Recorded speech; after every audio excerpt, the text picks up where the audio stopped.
¿Qué tal amigos? Me da mucho gusto saludarles. Mi nombre es Danilo Bando y continuando con este comentario sobre aquello que escribió el apóstol Pablo a los creyentes de la ciudad de Colosas, hoy consideraremos el capítulo 2 y los párrafos 22 y 23 de su carta. La escritura nos dice así: esos preceptos se ciñen a mandamientos y doctrinas humanas, y todas ellas son cosas que se destruyen con el uso.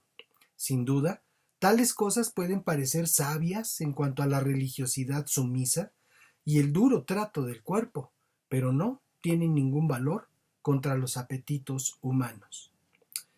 Concluye Pablo su argumento en contra de los preceptos humanos que algunos trataban de imponer a los creyentes de la ciudad de Colosas, haciendo constar su ineficacia para enfrentar los apetitos humanos. Y les dice, esos preceptos se ciñen a mandamientos y doctrinas humanas, y todas ellas son cosas que se destruyen con el uso. ¿Qué quiere decir Pablo con esto? Simplemente que dejan de ser en el momento de seguirlas.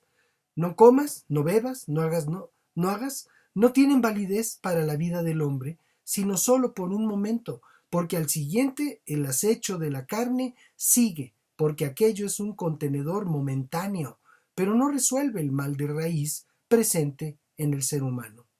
Recordemos lo que Jesús dijo a los judíos que creyeron en él y quedó asentado en el Evangelio de Juan, en el capítulo 8, verso 32. Y conocerán la verdad, y la verdad los hará libres. Aquellos no entendían, pero nosotros sí podemos hacerlo. Jesucristo es la verdad, y si permanecemos en él, somos libres de toda atadura y esclavitud. La religiosidad no es la respuesta. Personas con un alto grado de apego a las tradiciones y a los cultos religiosos, e inclusive falsos profetas, pueden ser lobos disfrazados de ovejas, como aseguró Jesús y Mateo capturó en el texto del capítulo 7, párrafo 15 de su versión del Evangelio. Cuídense de los falsos profetas que vienen a ustedes disfrazados de ovejas, pero por dentro son lobos rapaces. Sin duda, tales cosas pueden parecer sabias en cuanto a la religiosidad sumisa y el duro trato del cuerpo, pero no tienen ningún valor contra los apetitos humanos, dice Pablo. Por alguna extraña razón, la religiosidad ha dado lugar al duro trato del cuerpo. Se pensaba que el castigo físico y el sufrimiento que conlleva eran aliados de una mayor espiritualidad, pero eso no es así.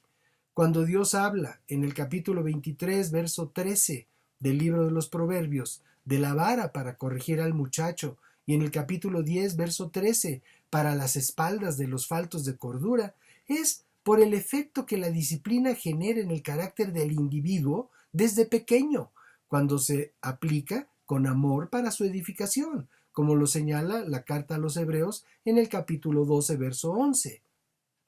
Claro que ninguna disciplina nos pone alegres al momento de recibirla, sino más bien tristes, pero después de ser ejercitados en ella, nos produce un fruto apacible de justicia. Pero si se aplica con ira, saña, sin misericordia o fuera del tiempo, como dice en Proverbios capítulo 19, verso 18, produce el efecto contrario al deseado y se convierte en rebeldía a toda forma de autoridad, odio y deseo de venganza en el corazón de aquel que es lastimado.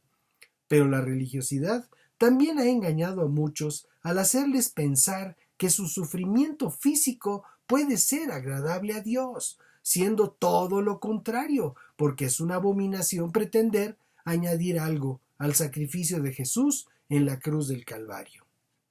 Solo la convicción de pecado que produce Dios en nosotros por la obra del Espíritu Santo nos permite el arrepentimiento y la debida victoria contra los apetitos de la carne, como escribió Juan en el capítulo 16, verso 8 de su versión del Evangelio.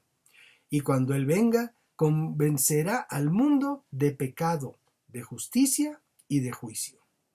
No es pues la religiosidad, sino la convicción del Espíritu en nuestra vida lo que nos hace libres de las obras de la carne. Bendiciones y paz para todos ustedes. Nos vemos en la siguiente.